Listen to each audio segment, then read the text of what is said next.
ಮಂಗಳೂರು ಮೂಡಬಿದ್ರೆ ರಾಷ್ಟ್ರೀಯ ಹೆದ್ದಾರಿಯಲ್ಲಿ ಬಡಗ ಎಡಪದವು ಗ್ರಾಮದ ಬೆಳ್ಳಚ್ಚಾರು ಜಂಕ್ಷನ್ ರಸ್ತೆ ದಾಟಲು ಸೂಕ್ತ ವ್ಯವಸ್ಥೆ ಕಲ್ಪಿಸುವಂತೆ ಒತ್ತಾಯಿಸಿ ಇಂದು ಸಾರ್ವಜನಿಕರು ಪ್ರತಿಭಟನೆಯನ್ನು ನಡೆಸಿದರು.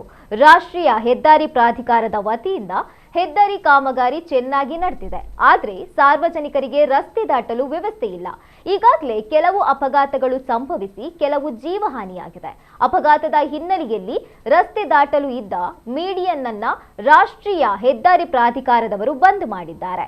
ಇದರಿಂದ ವಿದ್ಯಾರ್ಥಿಗಳು ಮತ್ತು ಸಾರ್ವಜನಿಕರು ರಸ್ತೆ ದಾಟಲು 1.5 ಕಿಲೋಮೀಟರ್ ಸುತ್ತು ಬಳಸಿ ಪ್ರಯಾಣಿಸಬೇಕಾಗಿದೆ ಎಂದು ಪ್ರತಿಭಟನೆಯನ್ನ ಉದ್ದೇಶಿಸಿ ಮಾತನಾಡಿದ ಮುಖಂಡರು ಹೇಳಿದರು. 2023ರಿಂದ ಈ ಬಗ್ಗೆ ಮನವಿ ಸಲ್ಲಿಸುತ್ತಾ ಬಂದಿದ್ದೇವೆ, ಆದರೆ ಈ ತನಕ ನಮ್ಮ ಮನವಿಗೆ ಸ್ಪಂದನೆ ಸಿಕ್ಕಿಲ್ಲ, ಯಾವುದೇ ಕ್ರಮವನ್ನ ಕೈಗೊಳ್ಳುತ್ತಿಲ್ಲ.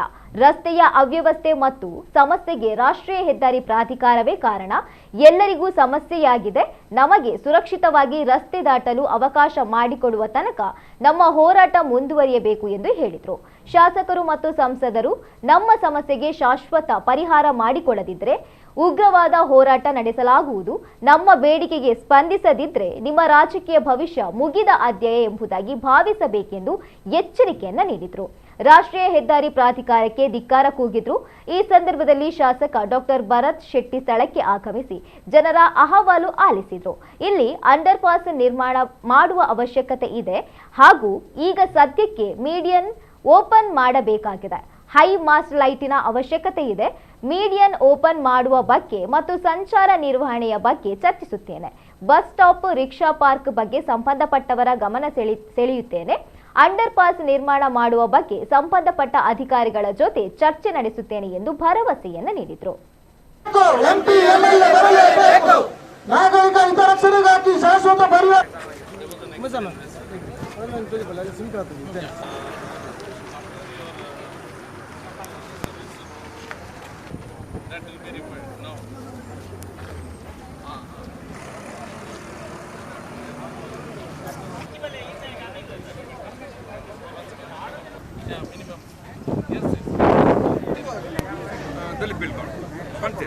ಖಂಡಿತ ಮಾಡ್ಕೊಡ್ಪ.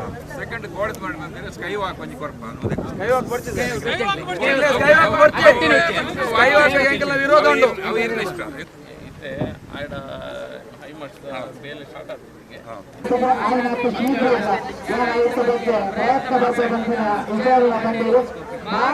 ರಸ್ತೆ ದಾಟದ ಸರಿಯಾದ ವ್ಯವಸ್ಥೆಯನ್ನು ಮಲ್ಪಂದ್ರೆ ರಾಷ್ಟ್ರೀಯ ಹೆದ್ದಾರಿ ಮಲ್ದೇರಿ ಇಡೀ ನಮ್ಮ ಈ ಜಂಕ್ಷನ್ ಜನಗಳು ಒಂಜಿ ಕಡೆ ಬೊಕ್ಕೊಂಜಿ ಕಡೆಗೆ ಪಾಸ್ ಆಗೋದಂಡ ಮಸ್ತ್ ಕಷ್ಟ ಆಗುದುಂಟು.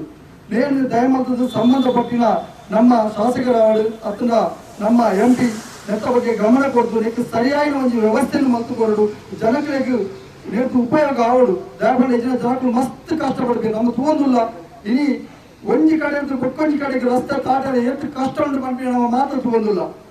ಈ ರೋಡು ಈ ಐವ ಕಡೆ ಒಂದು ಮೂಜ ಅವಘಡಗಳು ಒಂಜಿ ನಮ್ಮ ಗರಡಿದಲ್ಲಿ ಕೊಂಚ ಅವಘಡ ಮುರಳಿ ಮುಲ್ಪ ಅವಘಡ ಅವತ್ತು ಮುಪ್ಪಂಜಿ ಶಾಶ್ವತ ಅಂಗವಿಕಲದ ಮುರಳಿ ನಮ್ಮ ಮೇಲೆ ಶಿವಪ್ರಸಾದ್ ಕಂಡು ನಾನು ಗುಂಪುಗಿಂಚಿನ ಅವಘಡಗಳು ಆಯರಬಲ್ಲಿ ರಾಷ್ಟ್ರೀಯ ಹೆದ್ದಾರಿ ಪ್ರಾಧಿಕಾರದ ಕೂಡ ನೆತ್ತ ಬಗ್ಗೆ ಗಮನ ಕೊಡಲು ನಮ್ಮ ಈ ಕ್ಷೇತ್ರದ ಸ್ಥಳೀಯ ನಾಯಕರು ಐದು ಪಕ್ಕ ಈ ಕ್ಷೇತ್ರದ ಶಾಸಕರ ನೆತ್ತ ಬಗ್ಗೆ ಗಮನ ಕೊಟ್ಟು ನೆಕ್ಕೊಂಜಿ ಸರಿಯಾದ ವ್ಯವಸ್ಥೆಯನ್ನು ಮಲ್ಪಡು ಅದ ಮುಟ್ಟ ನಮ್ಮ ಶಾಂತಿಯುತವಾದ ಪ್ರತಿಭಟನೆ ಮಲ್ಪಡು ಆಯ್ನಟ ನಮ್ಮ ಪ್ರತಿಭಟನೆ ನೇಪಲ ಉಂಟನೆವಲ್ಲಿ ಇನಿ ಕೋಡತ್ತು ಮುರಾಣಿ ಒಂಜಿ ಜವನಿ ನಮ್ಮ ಎದುರುಡೆ ನಮ್ಮ ತೂವಂದಿತ್ತಿಲ ಕಣೆ ಒಂದು ಮರಣ ಅವು ಭಾರಿ ಬೇಜಾರದ ವಿಷಯ.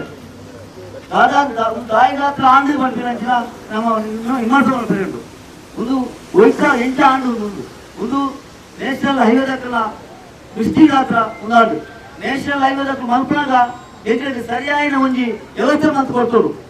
ಎಂಕಲು ಬೋದು ಯಾರೇ ವಿಷಯದಾಗಲು ಉಳಿಯರು ರಟ್ಟು ಮುಂಜೆ 5 ಜನ ಬರ್ತಂಗೆ ಇಂಜಿನ್ ಮೂಲೆ ಬಂದ ಇಟ್ರು ಐಕೆ ಹೆಚ್ಚಿನ ಬಂಡೇರಿ ಎಂಗ್ಲಿಕ್ಕೆ ಹೋಗು ನಿಕ್ಲಿಕ್ಕೆ ಮಾತ್ರ ಮಂತ್ ಕೊಡ್ಪ ನಿಕ್ಲಿಕ್ಕೆ ಹೋಗಿದ್ದ ಗೊತ್ತಾಗುಜಿ ಈಗ ಆಯ್ಗಳು ಗೊತ್ತಾಗ್ಬೋದು ಎಂಗ್ಲಿಕ್ಕೆ ಗೊತ್ತಾಂದು ಆಯ್ಬೇಕ ಪುನಃ ಗೊತ್ತಾಂದು ಆನಂದ ಬಾತಾರ ಉದಕ್ಕೆ ನಿಜವಾದ ಏನ ಉದತ್ತು ಎಣ್ಣೆ ಕೊಡು ನೇಷನಲ್ ಹೈವೇ ದಕ್ಕಲೇ ಕಾರಣ ಅಕ್ಕಳು ಸರಿಯಾಗಿ ಅವತ್ತು ಬಂತುಕೊಂಡು ನಿಕ್ಲಿಕ್ಕೆ ಈ ಪಾಪದ ಜನಗಳಿಗೆ ಜೋದಕ್ಕೆ ಸ್ಥಳೀಯರ ಡಿಮಾಂಡ್ ಏನಿದೆ ಅಂತ ಹೇಳಿದ್ರೆ ಇಲ್ಲೊಂದು ಫ್ಲೈಓವರ್ ರೀತಿಯಲ್ಲಿ ಮೇಲಿಂದ ಹೋಗುವಂಥ ವ್ಯವಸ್ಥೆ ಮಾಡಿ ಅಂಡರ್ ಪಾಸನ್ನು ಮಾಡಿಕೊಡ್ಬೇಕೆನ್ನುವಂಥ ಬೇಡಿಕೆ ಖಂಡಿತ ಇದೆ. ಅದಕ್ಕೆ ಸಂಬಂಧಪಟ್ಟ ಅಧಿಕಾರಿಗಳ ಹತ್ರ ನಾವು ಮಾತಾಡ್ತಿದ್ದೇವೆ. MP ಸರ್ ಹತ್ರ ಸಹ ನಮ್ಮ ಸಂಸದರ ಹತ್ರ ನಾವು ಮಾತಾಡಿದ್ದೇವೆ. ಅವರು ಡೆಲ್ಲಿಯಲ್ಲಿದ್ದಾರೆ. ಸದ್ಯಕ್ಕೆ ಮೀಡಿಯನ್ ಓಪನಿಂಗ್ ಮಾಡೋದಾದರೆ ಅದರ ಬಗ್ಗೆ ಹೇಗೆ ಮಾಡೋದಂತ ನಮ್ಮ PD ಅವರು ಏನು project director, national highway project director Abdul Azeem Javed ಅಂತ ಇದ್ದಾರೆ, ಅವ್ರ ಹತ್ರ ಮಾತಾಡಿದ್ದೇನೆ. ಅವರು ಅದಕ್ಕೆ ಅದು ಲೀಗಲ್ ಓಪನಿಂಗ್ ಆಗಿ ಮಾಡಬೇಕಾಗಿದೆ. ಅದಕ್ಕೆ ಏನು ಮಾಡಬೇಕು ನಾನು ಸಂಬಂಧಪಟ್ಟ ಅಧಿಕಾರಿಗಳನ್ನು ಕರೆದು ಮಾತಾಡಿ ಹೇಗೆ ಅದನ್ನು ಮಾಡೋದಂತ ನೋಡ್ತೇನೆ ಅನ್ನೋಂಥ ಮಾತನ್ನು ಹೇಳಿದ್ದಾರೆ. ಇಲ್ಲಿಗೆ ಮುಖ್ಯವಾಗಿ ಈ ಜಂಕ್ಷನಿಗೆ ನಾನು ಹೇಳಿದ ಈ ಜಂಕ್ಷನ್ ಏನಿದೆ ಇದಕ್ಕೆ major district road MDR road ಒಂದು ಇಲ್ಲಿಗೆ ಕನೆಕ್ಷನ್ ಆಗ್ತದೆ. MDR ರೋಡ್ ಮತ್ತು ಸರ್ವಿಸ್ ರೋಡ್ ನಡುವೆಯಲ್ಲಿ ಸ್ವಲ್ಪ ಅಂತರದಿಂದಾಗಿ ಅಲ್ಲಿ ವಾಟರ್ ಲಾಗಿಂಗು ಮತ್ತು ಎಲ್ಲ ಸಣ್ಣ ಸಣ್ಣ ಸಮಸ್ಯೆಗಳಿದೆ. ಈ ಜಂಕ್ಷನ್ನಲ್ಲಿ ಲೈಟ್ನ ಹೈಮಾಸ್ಟ್ನ ಅವಶ್ಯಕತೆ ಇದೆ. ಅದನ್ನೆಲ್ಲ ನಾನು ಈಗಿನ ನ್ಯಾಷನಲ್ ಹೈವೇ ಕಾಂಟ್ರಾಕ್ಟರ್ ಹತ್ರ ಹೇಳಿ ಅದನ್ನಂತೂ ಸರಿ ಮಾಡಿ ಕೊಡ್ತಾರೆ. ಸದ್ಯಕ್ಕೆ ಈಗ ನಮಗೆ ಬರುವಂಥ ಸಮಸ್ಯೆ ಈಗ ಮೀಡಿಯನ್ ಓಪನಿಂಗ್ ಬಗ್ಗೆ ಸಂಬಂಧಪಟ್ಟ ಅಧಿಕಾರಿಗಳೊಂದಿಗೆ ಮತ್ತು ಬಹುಶಃ ಟ್ರಾಫಿಕ್ ಪೊಲೀಸು ಮತ್ತು ಹೈವೇ ಅಧಿಕಾರಿಗಳು ಪೊಲೀಸರೊಂದಿಗೆ ಮೀಟಿಂಗ್ ಮಾಡಿ ಅದನ್ನು ಇವತ್ತು ಬಹುಶಃ ಅವರು ಮೀಟಿಂಗ್ ಮಾಡ್ತೇನೆ ಅಂತ ಹೇಳಿದ್ದಾರೆ. ಯಾವ ರೀತಿ ಬ್ಯಾರಿಕೇಡನ್ನು ನಿಲ್ಲಿಸಿ ಹೈವೇನ ವೆಹಿಕಲ್ ಕಂಟ್ರೋಲ್ ಮಾಡಿ ಟ್ರಾಫಿಕ್ ಕಂಟ್ರೋಲ್ ಮಾಡಿದರೆ ಮಾತ್ರ ಮೀಡಿಯನ್ ಓಪನಿಂಗ್ ಮಾಡ್ತದೆ. ಇಲ್ಲದ್ರೆ ಮೀಡಿಯನ್ ಓಪನಿಂಗ್ ಮಾಡಿದರೆ ಪುನಃ ಬೇರೆ ಜೀವಹಾನಿ ಆಕ್ಸಿಡೆಂಟ್ ಆಗುವಂಥ ಸಂಬಂಧ ಇರ್ತದೆ. ಟ್ರಾಫಿಕ್ ಕಂಟ್ರೋಲನ್ನು ಹೇಗೆ ಮಾಡ್ಬೋದು ಅದನ್ನು ನಾವು ಮೀಟಿಂಗ್ ಮಾಡಿ ತಿಳಿಸ್ತೇನೆ ಅನ್ನುವಂಥ ಮಾತನ್ನು ಇವತ್ತು ಹೇಳಿದ್ದಾರೆ. ಇದೆಲ್ಲ ವಿಷಯಗಳನ್ನು ನಾವು ನಮ್ಮ ಮಾನ್ಯ ಸಂಸದರಿಗೆ ಸಹ ಈಗ ತಿಳಿಸ್ತೇವೆ. ಡೆಲ್ಲಿಯಲ್ಲಿದ್ದಾರೆ. ಮುಂದಿನ ಕ್ರಮ ಅವರ ಒಂದು ಇದರಲ್ಲಿ ಆಗ್ತದೆ.